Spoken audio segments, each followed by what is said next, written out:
തേക്കടിയിൽ പോയാൽ ഇതാ ഇതുപോലെ ആനപ്പുറത്ത് കയറാൻ പറ്റും എന്ന് ആർക്കെങ്കിലും അറിയാമോ? അറിയാമെന്നുള്ളവർ ഒന്ന് കമൻറ്റ് ചെയ്യണേ.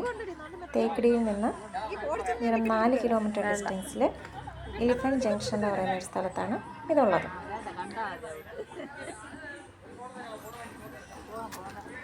ആനപ്പുറത്ത് കയറി ഒരു റൗണ്ട് ചുറ്റിയടിച്ച് ധാരാളം ഫോട്ടോസും വീഡിയോസും ഒക്കെ എടുത്ത് തിരിച്ചിങ്ങ് പോരാം.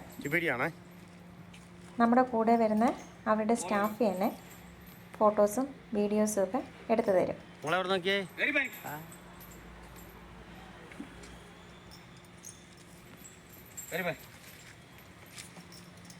ഒരു തവണയെങ്കിലും ആനപ്പുറത്ത് കയറാൻ സാധിക്കുന്നവർ ഒന്ന് കയറി നോക്കണേ. 600 രൂപയാണ് ഒരാൾക്ക് ചാർജ് വരുന്നത്. വീഡിയോ ഇഷ്ടപ്പെട്ടാൽ സബ്സ്ക്രൈബ് ചെയ്യാൻ മറക്കല്ലേ. ബൈ.